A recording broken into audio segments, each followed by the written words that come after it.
Okay, this is our third try. It is day 5 of the Renew Your Energy Challenge. And I am adding in Kim. We just had a little bit of technical difficulties. I'm also sitting on the floor because it's really gloomy outside and I have terrible lighting. Okay. So Kim, while we're waiting for Kim to jump on, I hope that everyone has been getting a lot out of the challenge. We're super excited to see all of your participation. It's so amazing seeing a lot of the kind of reflections that you're doing and things like epiphanies that you're all having. So we love that you're sharing that. We are going to continue this group, so that's something we're really excited about. We know that it's a lot of information, and although it might seem like simple for Kim and I, it was a lot for you ladies, so we've taken that feedback into consideration, and as we keep going, we're going to go back to a lot of the topics that we have been talking about this week so that you can rewatch the videos, but don't stress too much about it. We are going to kind of go over and cover things more in depth later on. And just because the challenge is over, the group isn't ending. We're going to keep posting in here and doing probably weekly Facebook Lives to keep connecting with you all and supporting you. So let's see. Kim should be on in a minute. So I'm going to start and she can jump in. So for day 5, we're talking about stress management and how stress directly impacts your energy. And one of the reasons why we're focusing on this, okay, it's finally letting me add her. Hey.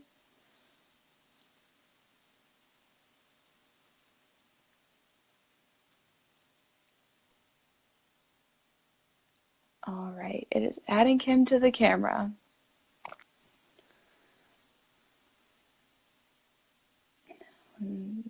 Taking a little bit. Anyway, so one of the reasons why we're focusing on stress outside of we talked about food, blood sugar, digestion, and those all have a huge impact. I don't understand why it didn't. Let me add it again. They all have a huge impact on I know, Deborah, I'm trying to bring Kim on. It's just taking a minute. On our energy. So stress directly relates to your energy, and we're going to explain to you today kind of how that works.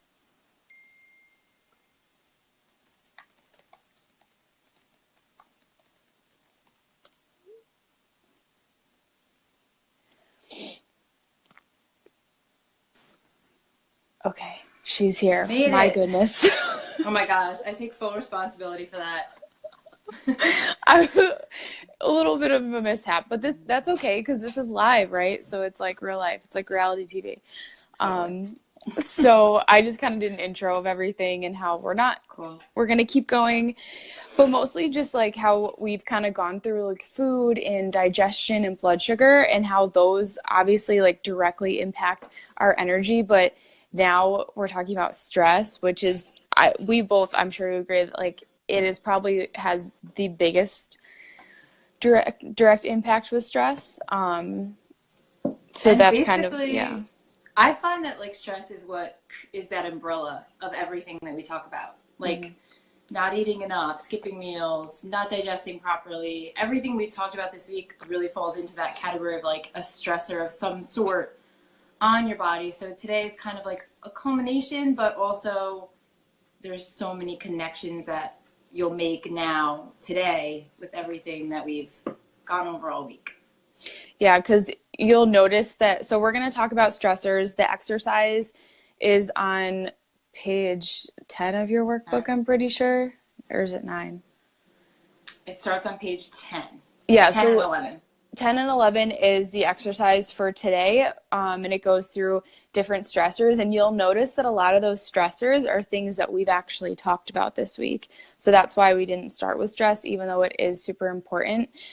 So we're just going to start by going through what stress is, what happens in your body, not a crazy in-depth explanation of it because we don't want to overwhelm anyone, and then the different types of stress and how you can start identifying your stressors. So stress is a totally normal reaction. It's something that we are evolutionarily built to deal with. It's an important thing to have in your life. There's different types of stressors. It's just the amount that it's in and the quantity and how often it's happening to you is kind of what we want to focus on. So what actually happens in your body when you're stressed? So just to kind of like rewind a little bit, stress can be a lot of things. Like I think Kim and I, like we kind of we're so deep into this world that we forget that some people don't realize that certain things can be stressors, like even just sitting in traffic. Like you don't have to be sweating and like doing a hard workout or like yelling to be stressed out. You can just be sitting there quietly reading an email that's awful or something, and have that be the stressor for you. So keeping in mind that we get stress from a lot of different angles, and it doesn't matter what type of stress it is, it's going to cause the same physiological reaction in the body. So what happens is that no matter what type of stressor it is, it's going to alert the same systems. So we're going to say it. If this is like super confusing and you don't understand it, let us know. You don't have to completely understand how this works. It's just for me, like I like knowing that something's actually happening. It gives me a little bit more incentive to kind of recognize things and work on them. So when we're stressed, our hypothalamus and our pituitary, they're glands in our bodies, right at the base of your brain, they're notified, they get alerted, and then they go through a series of reactions to set off different hormones to notify our adrenal glands, which is what actually excretes our stress hormone called cortisol that we'll talk about.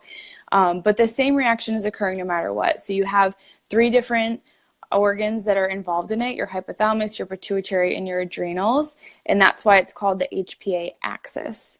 So you might have heard that term before. You might have just heard of adrenals. A lot of people talk about adrenal fatigue, but it's not really adrenal fatigue. It's the fatigue of the whole axis. It's all the organs involved. So these get triggered. They release different hormones like cortisol and epinephrine and norepinephrine, which are just like adrenaline. That's what kind of gets you really alert and pumped up. But yeah, so cortisol is an anti-inflammatory hormone. We talked about the stress response a little bit yesterday, and Kim mentioned it on day 3 as well.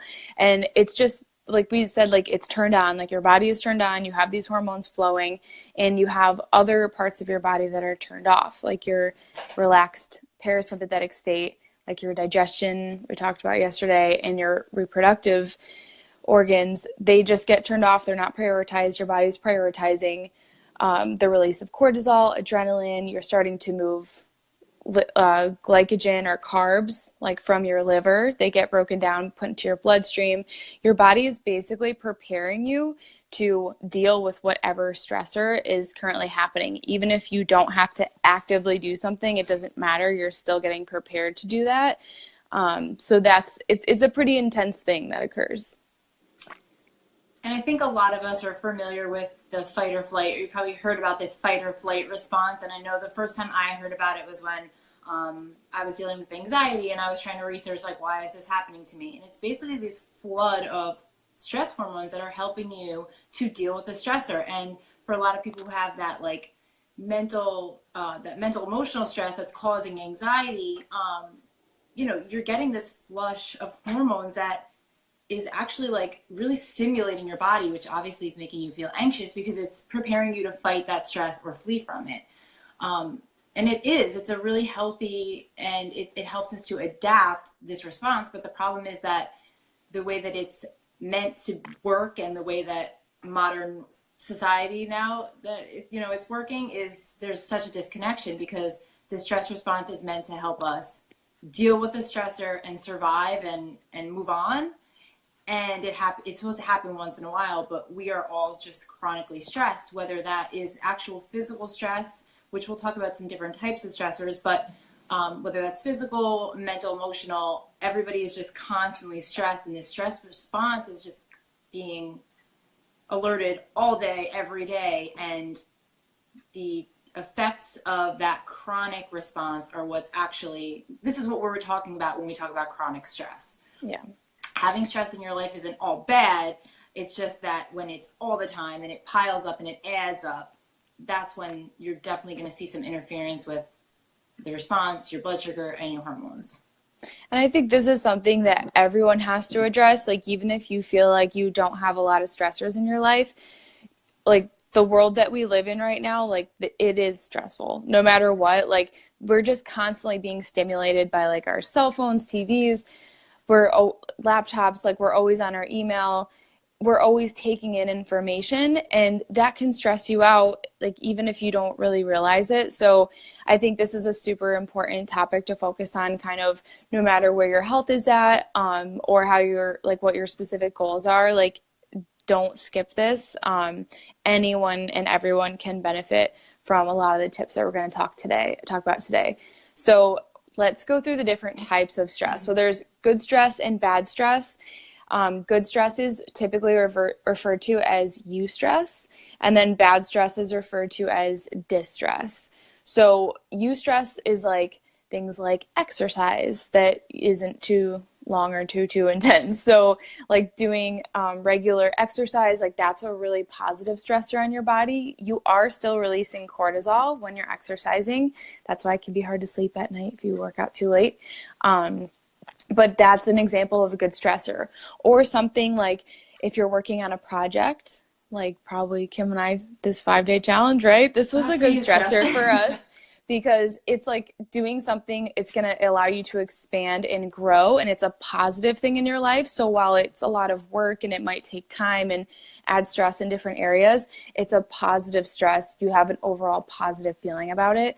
So those are some examples of more positive types of stressors, things that give you excitement, to make you feel good, still stressful. And then distress, like the more negative type of stress, is things like mental emotional stress. If you get in like a car accident or like a physical stressor, like an actual injury, surgery, if you have like any imbalances or pathogenic gut bacteria or parasites, toxic chemicals can be a stressor. We have a whole list on that page 10 in your workbook. So those are all the distress, like the negative types of stressors that we're hoping that we can help you identify and address. But it does, like Kim was saying, stress creates adaptation and growth, which is absolutely necessary. It's how we've kind of gotten so far, like as far as we have as humans. So it's a positive thing, but it can also be a negative thing. So we're just going to try to help you identify some of those negative stressors, especially things like hidden stressors. Those are things that you aren't really feeling, that I kind of just talked about, like mental, emotional. Some people notice that, some people don't. The bacteria, like it's kind of hard to know if you have a parasite in your gut without like testing. So that's definitely a hidden stressor, and things like that can over time have a negative impact and really just build up. And in terms of like what you have control over, which is what we're definitely focusing on today, getting in tune with your body and doing all of the exercises that we talked about this week, these are all ways for you to identify stressors. If you know that, like we talked about Monday, if you are somebody who maybe has a lack of color in your diet, or you're not eating enough protein, that's a stressor, something that you can obviously easily fix. Like every day this week, there's something that you can do to eliminate stress on your body. Blood sugar, balancing out your meals and balancing your blood sugar, that's a huge way to decrease the amount of stress on your body, especially because stress has such a strong connection with your blood sugar and your hormones. And this is definitely where the energy piece falls in.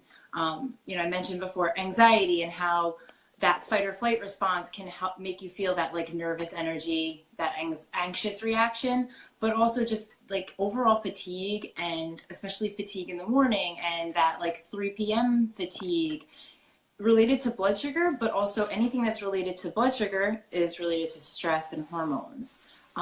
So when we talk about that fatigue piece, there's absolutely that HPA axis, your hypothalamus, pituitary, adrenals. These are like some of your master hormonal glands, and they affect all of your other hormones.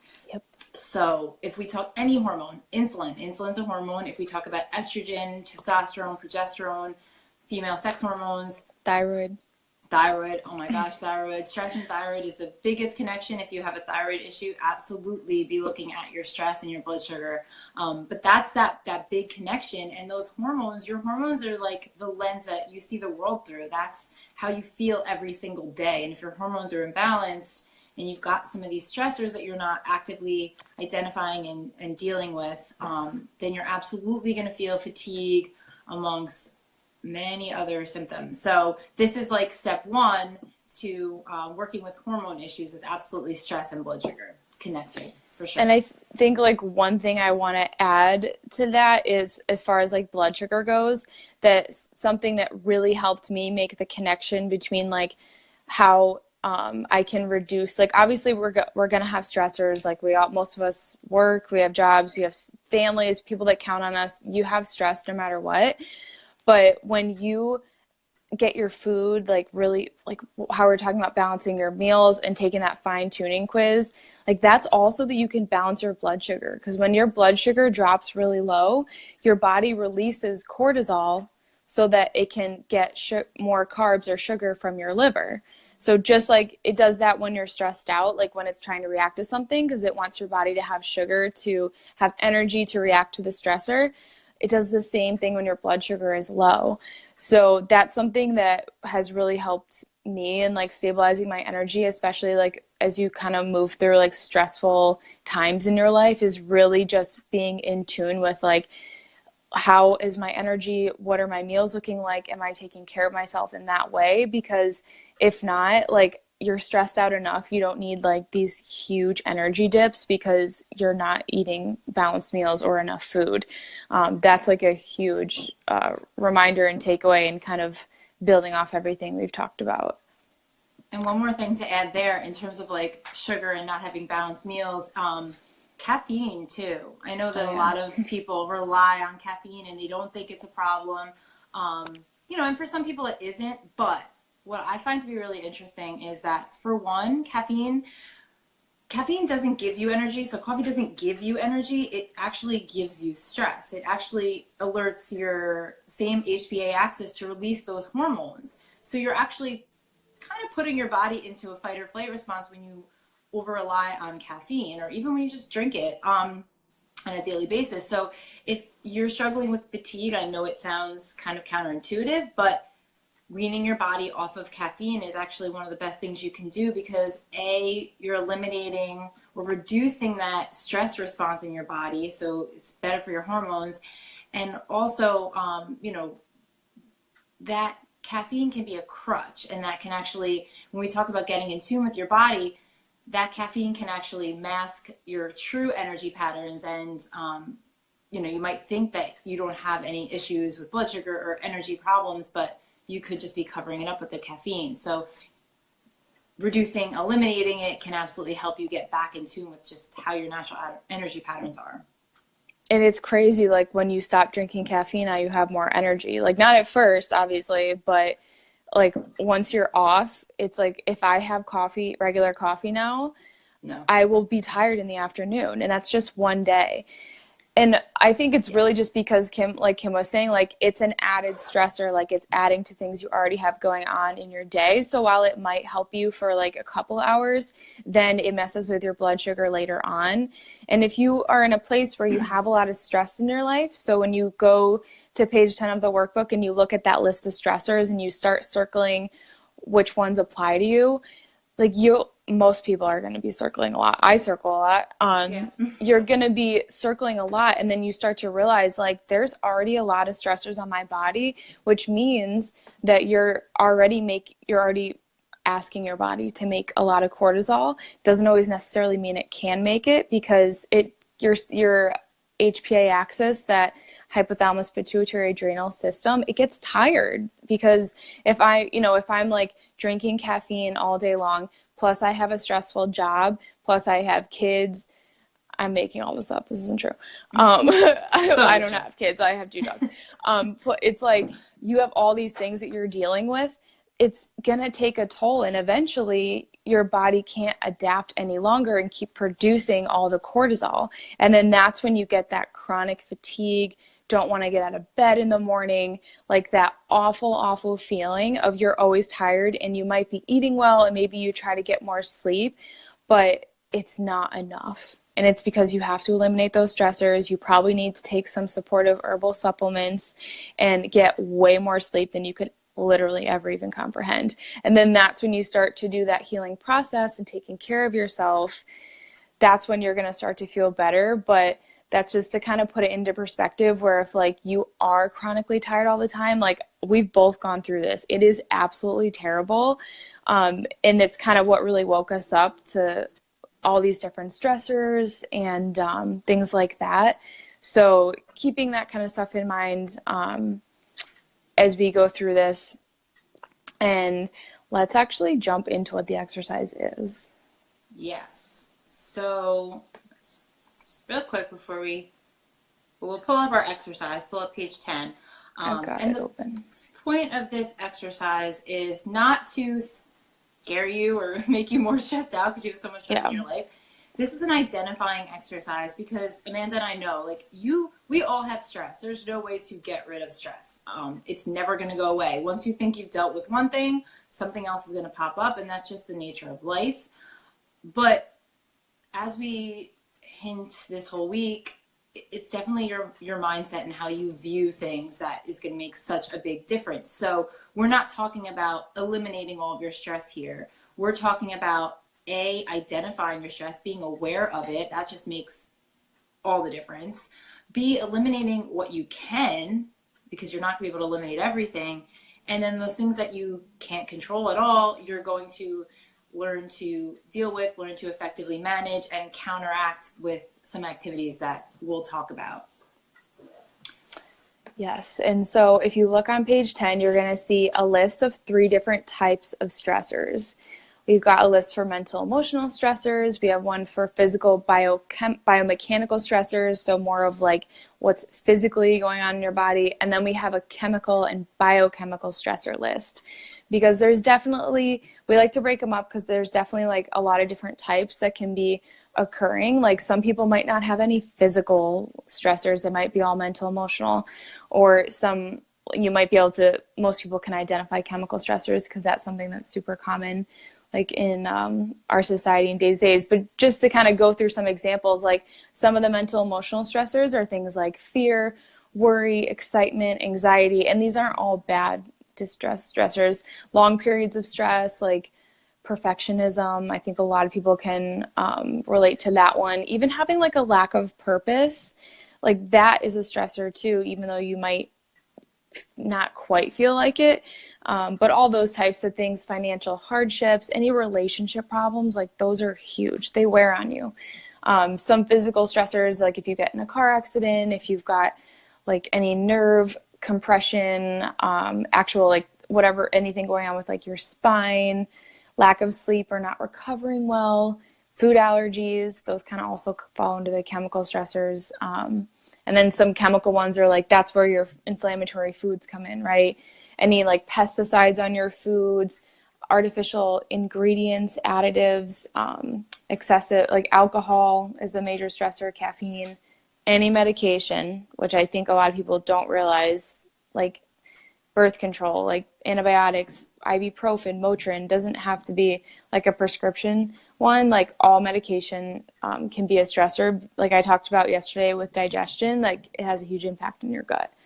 So we want you to go through and circle all the ones that apply to you, and then take a deep breath and let it go, and then go to the next page, and we talk about taking action to manage the stress. So you're going to categorize all the stressors that you circled and put them in the list under in my control and outside of my control. This is super important. You have to identify, like once you know them all, you have to identify what you can actually lessen or change and what you can't. Because it's a super important practice to kind of let go of the things that you can't control and not have added stressing over them. My dog's drinking my coffee. It's decaf, don't worry, and it has mushrooms in it. Oh, that's awesome. And then all the things that you can control, like that's always like a big eye opener for me, because I'm like, crap, like there's a lot that you can control, and not control like in a crazy way, like I usually like to do, but control, like identify and like actually work on. Yeah, and you can control your response to anything. I think where I've learned the most in terms of stress, and I'm definitely still working on it, but how I view things and how I handle things mentally, because it's going to come at us no matter what, but you can always control your response, your mental response, and that's such a huge impact on your physical response. It's just the way that you interpret things, and knowing that there might be some things you can't control, like if you get rear-ended and you have whiplash and you can't move your neck, like that's a stressor, but you couldn't have controlled that. Yeah. Even some things that are positive, like pregnancy postpartum, obviously that's a really positive, really big stressor on your body. So there's some things that you can't control, but you can work to like mitigate some of the effects of it by taking actions towards it. So maybe that's what we'll talk about next. So you'll go through and categorize what's in your control and outside of your control. And today's exercise is that you're going to just take one of those stressors. For today, we're starting small. Take one thing that's in your control and create some sort of plan of how you're going to manage that, work with it, address it. So, for example, let's take like a common example. Alcohol. Okay, that's a good one. I was gonna say something else, but that's a good one too. We can do two examples. Yeah, we'll do two. We'll do one from different categories. Yeah, so if you're somebody who, I see this a lot, and I'm guilty of it too. You come home from a stressful day at work and you pour a glass of whatever your drink of choice is. If you're somebody who does that every night, identify why, like what's causing so much stress in your day that's leading to that activity.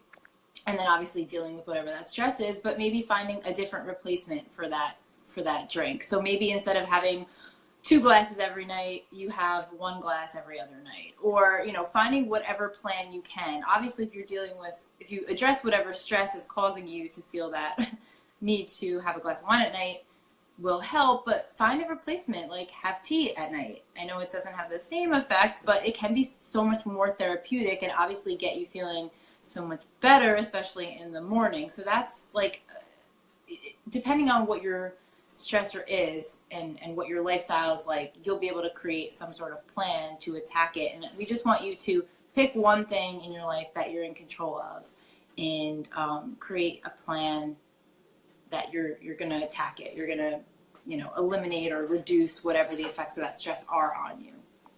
And I think that, as you can see, like even something as simple as alcohol, like you can get, all of a sudden you're like pretty deep where you're like, okay, well, why do I feel like I need to drink it? Like, what am I using it for? If you're someone that doesn't drink often, like this isn't like a major area of focus, but a lot of people I know tend to have a drink like 3-4 nights a week. My husband drinks every night. It's like, that's a whole different story, but like, you have to identify like what you're using it for. And this could be any stressor that you have. Like maybe you, like, to use another example, like if you,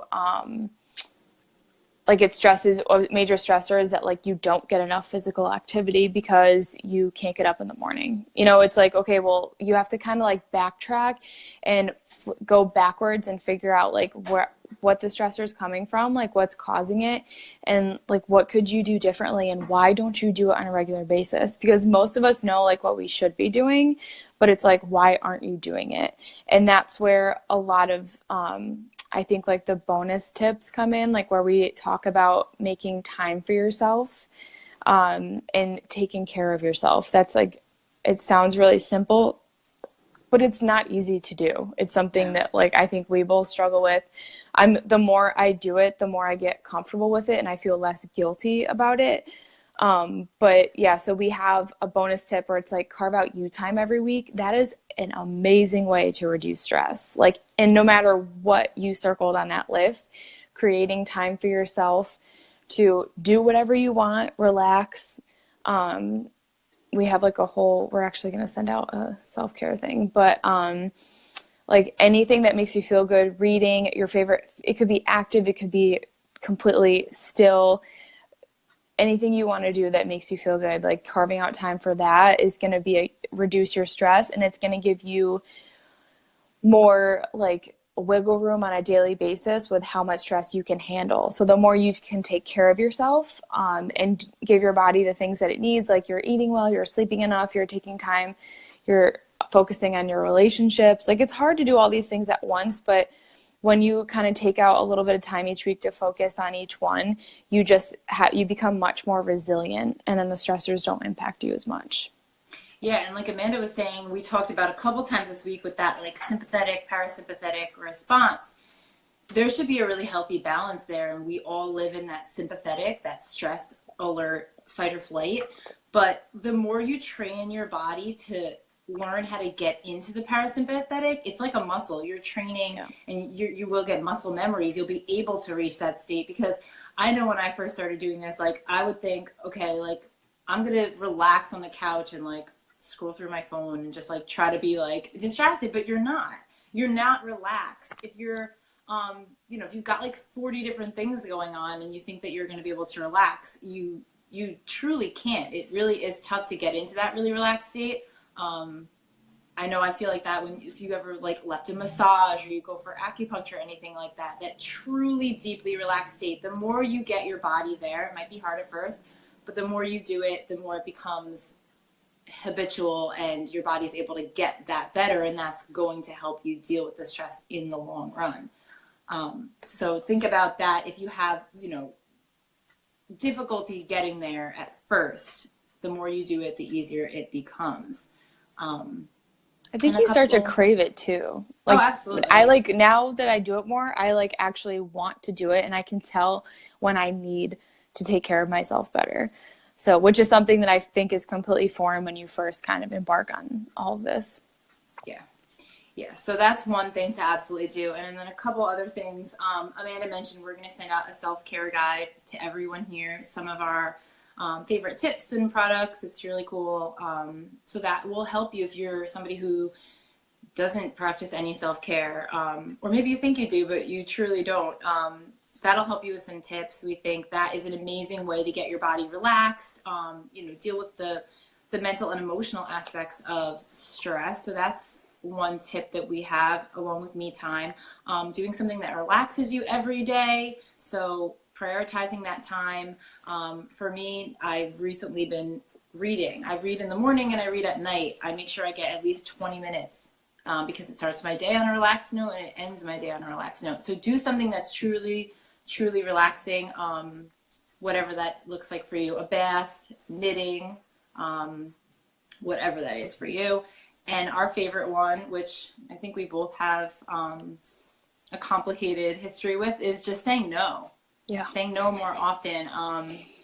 I think women especially, this is a tough one, because I think we feel the need to like take care of everybody else and do everything and, be there for everybody. And whether that's family, friends, work, whatever, think about, is this going to be impeding on your health, your physical, emotional, mental health? And say no to things that maybe aren't super important for you to participate in, or, if you don't do it, somebody else can.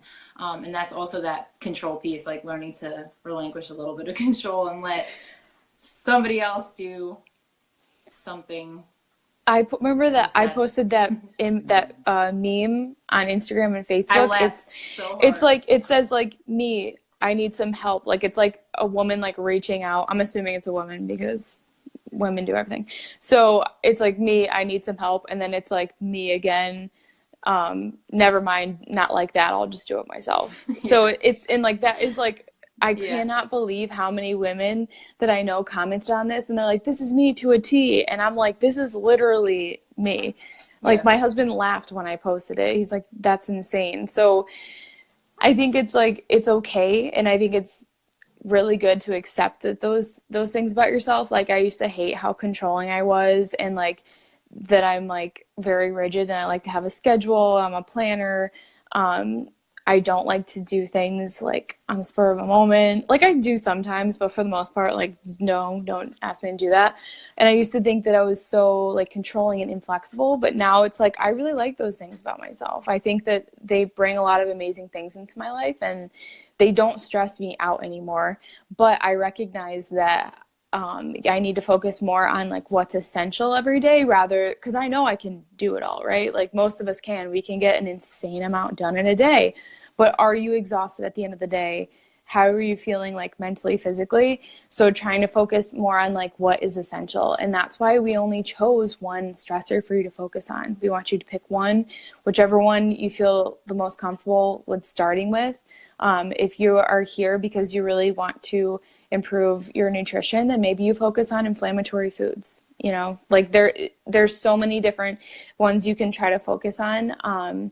But we recommend just picking one, and you don't even have to, like, we want you to take action today, but even just doing the exercise is that first action step. So do the exercise and then comment on this video and let us know what stressor you're going to work on. And that's how you can be entered to win today's prize, which is something that we both love. We did Four Sigmatics Reishi hot cocoa. So reishi is a mushroom that is it's great for stress reduction, helps to lower your cortisol levels and put you in a more relaxed state. So it's really awesome to have at night. If you have a lot of stress, you can drink it all day, but it's this delicious combination of raw cacao powder and reishi, and we love it. We use it ourselves. Yeah. So we're going to pick one person that comments on today's video with whatever stressor that they're going to be focusing on to win, and we'll announce that tomorrow morning probably. Yes. If anybody has any questions on any of this, we know that we're giving you a lot of information. It's all kind of compacted into 5 days, but you know what our overall aim here is to like give out the information. These videos are here for you to watch. All this information is here for you to have, and just as you're doing every single day, small changes like identifying one stressor, whether that stressor that you identified today takes you 2 months to actually like start when you're ready, that's just a big step, is just identifying it. So then work on your plan, and then when you're ready, maybe you can tackle another one. And everything that we're trying to teach you this week is meant to build upon, you know, the previous action. Yes. And so if you, like I said at the beginning, like we're going to continue to post in this group, do regular Facebook Lives. They'll probably be a little bit more, they'll probably be shorter, you know, probably like, 15 minutes at the most, and just pop in here on a regular basis and support you all. So let us know what you have questions on going forward, and don't feel like we're never going to talk about this stuff again and we're just going to move on. Like we're going to keep revisiting all these topics. We just wanted to cover what we feel is most essential for renewing your energy this week. And we hope that, you've uncovered what could be bogging down your energy, or at least started working on that. And we're just going to kind of keep doing that. So thank you so much for watching today. If you're watching this later, hello. We hope you had an awesome Friday.